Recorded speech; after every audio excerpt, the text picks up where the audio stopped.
નમસ્તે મિત્રો, કેમ છો બધાય? મજામાં? મારું નામ છે જેનિશ ગાડિયા અને તમે સાંભળી રહ્યા છો પોડકાસ્ટ જેનું નામ છે સફારી કી સવારી. હા, જેનું ગુજરાતી મતલબ સફારીની સવારી થાય, પણ નામ થોડું ક્રિએટિવ રાખવા માટે મેં સફારી કી સવારી રાખી દીધું, જેથી હિન્દી લોકોએ સાંભળવા આવે, ગુજરાતી સમજી શકે. તો એક મુખ્ય વાતની સોખવટ પાડ દઉં ભાઈ, આની પહેલાનું podcast the IAF is really in India, તેમાં હું બોલ્યો છું કે આ પોડકાસ્ટિંગ મારું નથી. એ વાત તદ્દન ખોટી છે. મતલબ કે આ પોડકાસ્ટિંગ મારું છે, હા એ વાત સાચી છે, પરંતુ જે ડિસ્ક્રિપ્શન હું તમને સંભળાવું છું, ઇન્ટ્રોડક્શન અને એન્ડ ની વચ્ચે જે ડિસ્ક્રિપ્શન છે, જે તમે સાંભળો છો, સાંભળવાનું પસંદ કરો છો, જેને કહેવાય કહાની, વાર્તા, વાર્તાલાપ વગેરે વગેરે, તે મારી નથી. એ જે હું ડિસ્ક્રિપ્શન તમને સંભળાવું છું, વાર્તા કહાની જે સમજો તે મારી નથી. એ વાતને હું સ્વીકાર કરું છું ભાઈ. હા, મતલબ મેં કઈ ગુનો નથી કર્યો ભાઈ. અગાઉથી જે લખાઈ ગયું છે બસ તે બોલીને તમને સંભળાવું છું. અત્યારે જે ડિસ્ક્રિપ્શન હું તમને સંભળાવીશ, મતલબ વાર્તા કહાની જે સમજો તે મારી નથી. તે છે ગુજરાતમાં એક પ્રખ્યાત મેગેઝિન છે. હા, હશે ઘણા બધા વાર્તાની પુસ્તકો વગેરે વગેરે, પણ એમાંનું એક છે સફારી. અંક મુજબ પેલો અંક કઈ આવ્યો તો એ તો મને ખબર નથી, પણ હું જે તમને અત્યારે જે વાર્તાઓ સંભળાવું છું, જેમાંથી તેનો અંક નંબર છે 298. તો બસ આજનું ઇન્ટ્રોડક્શન હતું. હવે કહાની સાંભળીએ. રોમ રોમ ભાઈઓ બહેનો, સખીઓ, મિત્રો, દુશ્મનો, સોરી છોકરીઓ, છોકરાઓ, છોરાઓ, છોરીઓ. તમને લાગતું હશે આ હું કામ બોલું છું આ બધા શબ્દો. તો આજનું આ પોડકાસ્ટિંગ થોડુંક ક્રિએટિવ થવાનું છે, કારણ કે આજે હું તમને પેટ દુખી જાય એટલા દાંત કઢાવે, તો કૃપા કરીને આ પોડકાસ્ટ એન્જોય કરો. અને હા, પેટ અગાઉથી પકડી લેજો, કારણ કે હવે હું દાંત કઢાવવાનો છું. તૈયાર થઈ જાઓ મિત્રો. હવે હું જે બોલીશ થોડોક સમય માટે, એમાં તમને દાંત નહીં આવે, કારણ કે એ વાંચવું જરૂરી છે. FYI for your information. આ જે ડિસ્ક્રિપ્શન છે, મતલબ વાર્તા એની માહિતી છે, તેનું ટેગલાઇન છે ફોર યોર ઇન્ફોર્મેશન. વિષયાંક છે વાયકા અને વાસ્તવિકતા. વાયકા જ રાખીએ આપણે. તો વાયકા કહે છે કે વાયકા મતલબ કોઈ વ્યક્તિનું સ્પેશિયલ નામ નથી. વાયકા એટલે ફાકા થાય મિત્રો. પછી ધારણા. તો સંભળાવું જરાક તમને શું ધારણા છે આ લોકોની, મતલબ જેણે ધારણા કરી છે એને. આસપાસના સ્થિતિ સંજોગોની અનુભૂતિ કરવા માટે, અર્થાત તેમને લગતા પ્રત્યક્ષ જ્ઞાન માટે ઘ્રાણેન્દ્રિય, સ્પર્શેન્દ્રિય, શ્રવણેન્દ્રિય, સ્વાદેન્દ્રિય તથા નેત્રેન્દ્રિય, એમ બધું મળીને 5 જ્ઞાનેન્દ્રિયો આપણે ધરાવીએ છીએ. ઓ માય ગોડ, આ તો મને આજે ખબર પડી. હું મારી હસવાનો અવાજ જો તમને સંભળાવીશ તો તમે આ પોડકાસ્ટ મૂકીને વયા જશો. તો હવે છે વાસ્તવિકતા. જો કે વાસ્તવિક નથી. મને ખબર છે તમે લોકો હું વિચારી રહ્યા છો, આવું કેમ બોલે છે, વાસ્તવિકતા તો સાચી હોય. પણ આમાં જે લખ્યું છે એ વાંચીને જ તમને વાસ્તવિકતા ઉપરથી ભરોસો ઉઠી જાય. હા, ભરોસો જ, બીજું કાંઈ નહીં. 5 કરતા તો ઘણી વધારે ધરાવીએ છીએ. અચ્છા. ઈસવીસન પૂર્વે, પૂર્વ દિશા નહીં, ઈસવીસન પૂર્વે મતલબ 384 માં જન્મેલા, મતલબ ઈસવીસન પૂર્વે 384 માં જન્મેલા ગ્રીક તત્વચિંતક અને વિજ્ઞાની એરિસ્ટોટલે તેના જ્ઞાનકોશ દે એનીમા ના દ્વિતીય ગ્રંથના પ્રકરણ નંબર 6 માં મનુષ્યની 5 જ્ઞાનેન્દ્રિયો ગણાવી હતી. વાવ, મતલબ ત્યાં ભગવદ્ ગીતા નહોતી એટલે એરિસ્ટોટલ બુદ્ધિમાન હતો. તમને લાગતું હશે આ સાચીને બુદ્ધિમાન છે, તો વાસ્તવિકતા બતાવો. સાંભળો જરાક, પેટ પકડી લેજો અગાઉથી. પરંતુ તેની અમુક ધારણાઓ ખોટી હતી. હા, મને ખબર છે તમે દાંત નહીં એવા હોય, બહુ વિચારવાની જરૂર નથી. આગળ મને વાંચવા દો હજી. ઉદાહરણ તરીકે હવે સાંભળજો. વિચારો આપણા મગજમાં ઉદ્ભવે. વિચારો આપણા મગજમાં ઉદ્ભવે. એ તો આપણને ખબર છે, પણ આ જે એરિસ્ટોટલ જે ઈસવીસન 384માં જન્મો તો નથી, પણ તે તત્વચિંતક બન્યો હતો, તો એનું માનવું એમ હતું કે જ્યારે એરિસ્ટોટલે હૃદયને વિચારોનું સ્થાન ગણાવ્યું છે. अरे कहना क्या चाहते हो? હું તો એમ માનતો હતો હૃદય દિલનું સ્થાન છે. अच्छा ઠેક એટલે લોકો પ્રેમમાં પડી જાય છે. હે પ્રભુ, માખીને 6 પગ હોય છે. હું વાત છે, તમે વિચારો મેળા, તમે કઈ ગણ્યા હતા? તો ગ્રીસનો એક ખ્યાતનામ વિશારદ માખીને 4 પગ હોવાનું કહેતો હતો. ચાઈલા આ માખીના પગ ગણતો હતો કે પછી કૂતરાને માખી સમજતો હતો? હે હરિનામ. નવરા બેઠા અરે વાહ, આ લાઈન ગમી મને. નવરા બેઠા એકાદને મારીને ટાટિયા ગણ્યા હોત તો આવી ગેરસમજનો સવાલ રહેત નહીં હો. એ વાત તો તદ્દન સાચી છે. ગમ્યું, વાહ સફારી વાળાઓ, તમારું કામકાજ ગમ્યું મને. ગાય બળદનો મૃતદેહ પડ્યો કોહવાવા લાગે. હવે ધ્યાનથી સાંભળજો, કારણ કે હવે તમારું પેટ પકડાઈ જાય, મતલબ હવે તમને દાંત આવી છે એમ. એટલે તેમાંથી મધમાખી પેદા થાય, એ એનો વધુ એક ભ્રામક ખ્યાલ હતો. જોયું મિત્રો, આપણું ભારત ઘણું આગળ છે અને ગ્રીક પાછળ. માનવ શરીરની જ્ઞાનેન્દ્રિયો માટે એરિસ્ટોટલે 5નો આંકડો નક્કી કર્યા પછી એનાટોમી ANATOMY શરીર રચનાના જાણકારો તેમજ અજાણ સૌ તે આંકડાને વળગી રહ્યા. શરીર રચના શું થાય આ ગ્રીક વાસીઓનું યાર? હે પ્રભુ, લોકો પ્રેમમાં પાગલ થાય, આ લોકો ફેકુચંદમાં પાગલ થઈ ગયા. બહુ વિચારોમાં કોઈને હું સ્પેશિયલી નથી કહેતો ભાઈ. હા, રાતે દાળ ભાત ખવડાવી દે આ લોકો તો. હકીકતે જ્ઞાનેન્દ્રિયો ઓછામાં ઓછી 9 છે, જ્યારે અમુક તબીબી શાસ્ત્રીઓ ના મતે 21 કરતા ઓછી નથી. આઈ ભગવદ્ ગીતામાં તો 26 ગણાવે છે. આ લોકો તો 21 અટકી ગયા છે યાર. હવે હું વિચારું છું મારે ડોક્ટર પાસે જવું કે નહીં યાર? હે હરિનામ.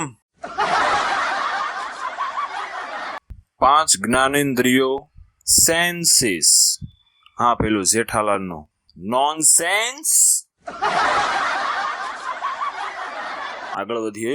સેન્સીસ ઉપરાંત જેમનો સર્વાનુમતે અગર તો બહુમતીના ધોરણે સ્વીકાર થયો છે, તે જ્ઞાનેન્દ્રિયોને ન્યાય આપીએ. ઓ માય ગોડ, આની અદાલત આવે? જ્ઞાનેન્દ્રિયની અદાલત. હે પ્રભુ, અમુક તબીબી શાસ્ત્રીય નામો સ્થૂળકાય છે, પણ સમજૂતી ડાયટિંગ કરેલી છે. ઓ વાવ, એટલે જ તો વિજ્ઞાન છોકરાઓને સમજવાનું થતું, ખાસ કરીને ફિઝિક્સ અને મેથેમેટિક્સ. હા, બહુ વિચારવાની જરૂર નથી, બાયોલોજી બધાને સમજમાં આવી જાય. ઇક્વિલિબ્રિયોસેપ્શન પેલી વાર સાંભળ્યું ને નામ? હા, એટલે જ તમે માથું ખંજોળતા રહી ગયા ઘડીક તો તમે. હા, મેં જોયું તમારું રિએક્શન. હા, હું બોલ્યો આ તો સ્પેલિંગ બોલ લો પછી અર્થ બતાવો. EQUILIBRIOCEPTION મતલબ જ્ઞાનેન્દ્રિય. મને ખબર છે તમે લોકો મને શું જવાબ આપો છો. આઈ નો. સાનું આગળ વાંચવા મને ભાઈ, સ્પેલિંગ વાંચો ગાંડું. આ જ્ઞાનેન્દ્રિય શારીરિક સંતુલન જાળવવામાં મદદ કરે છે. ઓહ વાવ, સારું છે કીધું. જો તે ન હોય તો 2 પગો માણસ 10 ડગલા પણ આઇઝેક ન્યૂટનને એકાદ સાષ્ટાંગ પ્રણામ વગર ચાલી શકે નહીં. રિયલી? જ્ઞાનેન્દ્રિય હોત તો ન્યૂટનને પ્રણામ કોણ કરવાનું? દાંત કાઢો ભાઈ, જોક માર્યો. હું યાર વિચારો છો? અરે યાર, હે પ્રભુ, આ જિંદગી એ તો મગજનો મેથો કરી નાખ્યો યાર. હું જોક્સ બોલું છું, સામેવાળો માથું ખંજોળે છે યાર. હે ભગવાન, શું થાય આ દુનિયાનું નહીં, લોકોનું.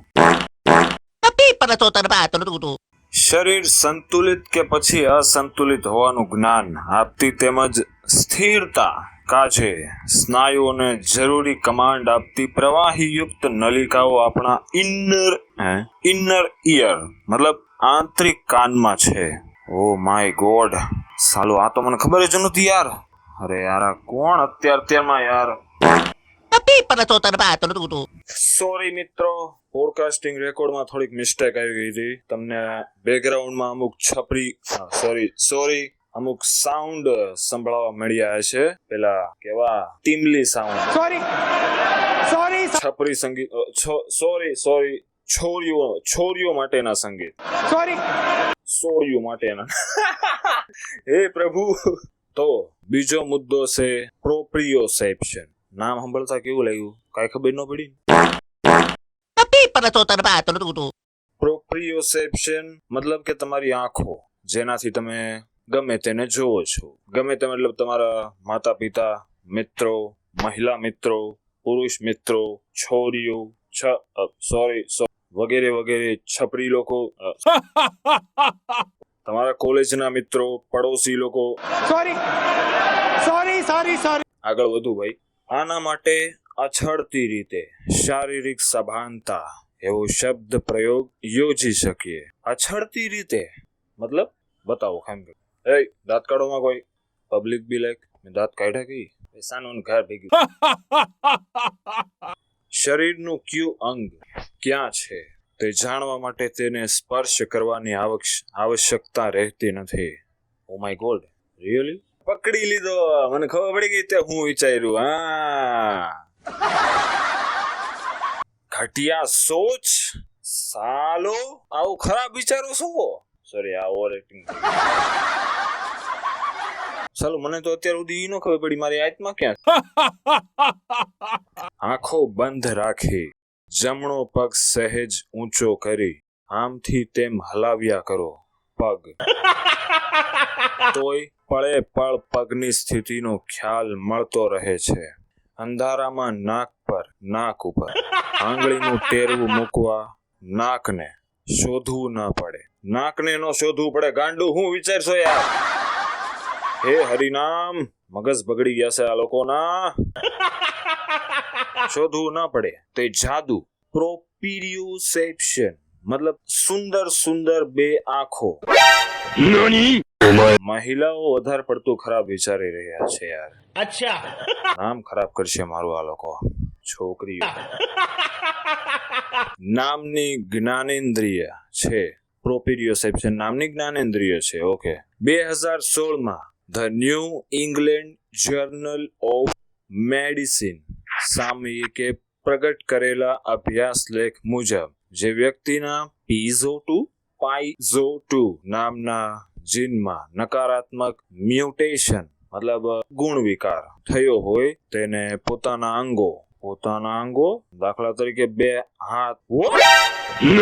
હાથ વચ્ચે તાલમેળ બેસાડવામાં તકલીફ પડે છે. એટલે કારખાનાના યંત્રો સાથે કામ પાડવાની અને તેના જેવી બીજી કામગીરી તેને સોંપી શકાતી નથી.